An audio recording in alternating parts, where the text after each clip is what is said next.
Hello po, magandang araw sa inyong lahat. Welcome to my channel, Good Farmer TV. Ayan po, update po tayo sa ating tanim na okra.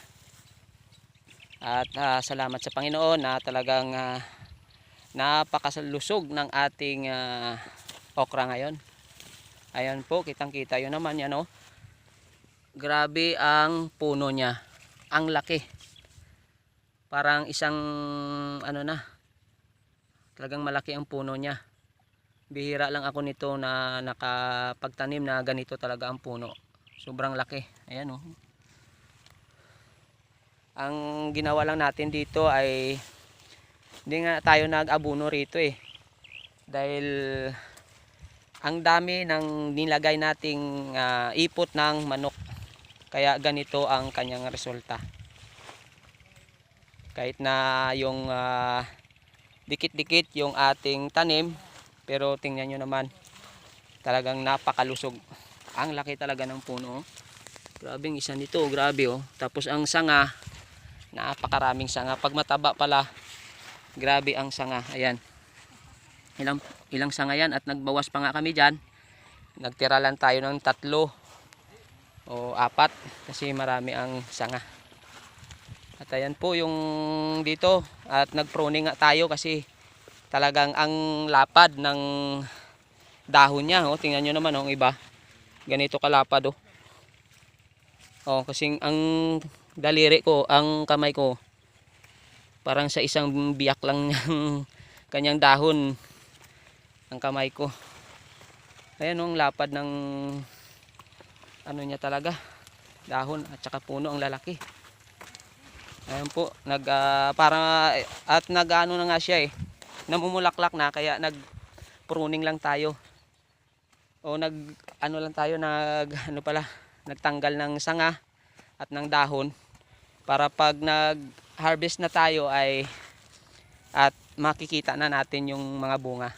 Mahirap naman yung talagang dikit-dikit kasi itong ginawa namin para maraming ma-harvest. Kaya naglinis tayo at para pag nag-harvest ay madali nating makita yung mga bunga niya. Kasi ito ay may bulaklak na at ayan na, parang magsasabay-sabay na rin. Kasi talagang nahumukol na siya. No, at nagpapalinis nga tayo rito sa ilalim. Tingnan niyo naman oh. Malinis na rin yung ilalim. At yan oh, tingnan niyo naman guys, yung ating Good Farmer. Yan, dikit na nga eh oh. Tapos ang lalaki pa rin ng puno, no? Ang sikreto lang pala nito ay yung maraming ilalagay na ipot ng manok dito. Ayan. Ayan sila, talagang nagtatrabaho ng maayos. Dahil kaunti lang kami.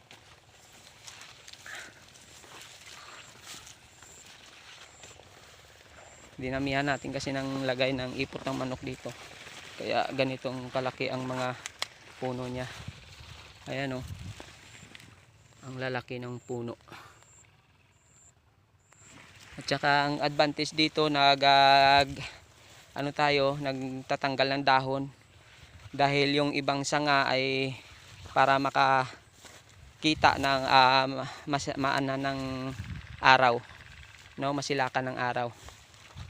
Makakita man lang ng araw kasi hindi na makakita dahil sobrang kapal na ng dahon niya at saka dikit-dikit pa. So, tingnan nyo naman oh. Ang ganda.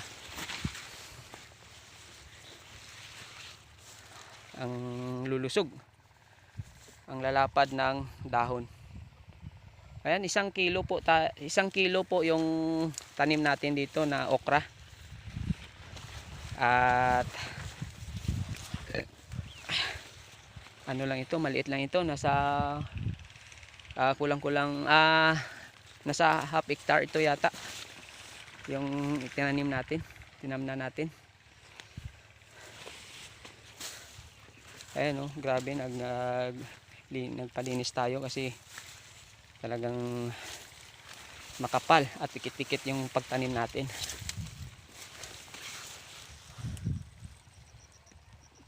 Kahit na hindi na tayo mag ano guys, mag abono, no, mag pelterize tayo kasi hindi na kailangan pag marami ng ipot pala ng manok itong okra natin.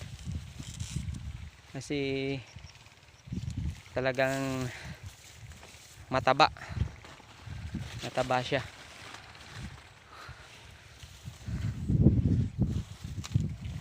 Yan po yung ano natin, yung mga ginagawa rito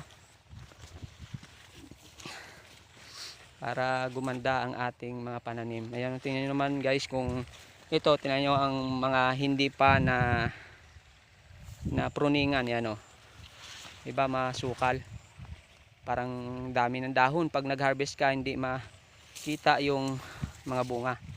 Pero pag dito na linisan na natin, ayan, malinis na. Yan, ayan,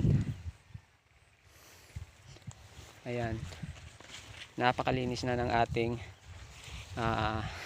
okra. Makikita na natin yung kanyang mga bunga pag nag-harvest. Ayun, no, kasi nag-ano na siya, na may nag-ano na mamulaklak na siya, namukol na. Ayan. At dyan na lang po. Salamat po sa inyong lahat. Please subscribe naman po sa ating YouTube channel, The Good Farmer TV. Salamat po sa inyo. At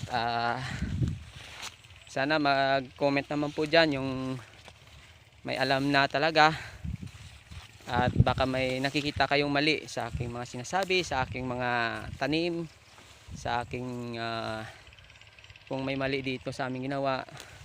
Kasi bago lang naman tayong mga farmer, no? Bago lang tayong farmer na nagtatanim din. Kaya nanonood lang din tayo sa ibang vlogger para may mga makukuha tayong mga pamaraan kung paano ito aalagaan. At gumagawa din tayo ng mga sarili nating pamaraan kung epektibo ba, para sa sunod ay ating magamit sa sunod na pagtanim natin. Ayan, oh, ang lapad talaga ng dahon nila. Hindi nakatikim po ito ng ano, ng abono. Ipot lang ng manok to. At saka ang gagawin lang natin dito ay pulyar na lang siguro, sa taas na lang. Pulyar lang para sa kanyang mga bunga na gumanda.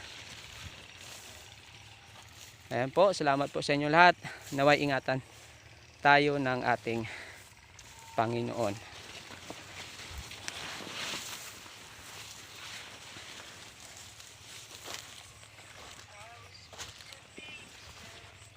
Oh, kaway-kaway naman guys. Buddy, Brad, hi naman. Sikat ka na ngayon. Punta tayo sa ating mga tropa na nagpapahinga.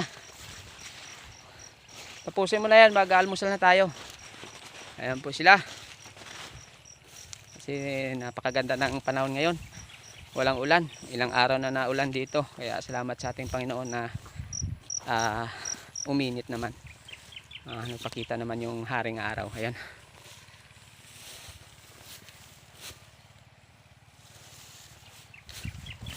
Video mo naman ako para ano dito.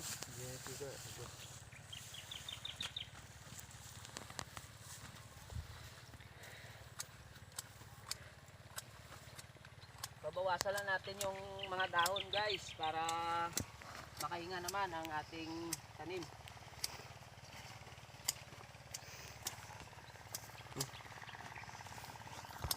Sakit na ng tanim guys. Gutom na ko. Gutom na na. Gamay po gani, wala po ko pamawag, gamay kaon ko ya. San ko gani man. Kaon eh. Adyan na, sige, ok mo na. Salamat po sa inyo. Okay, welcome.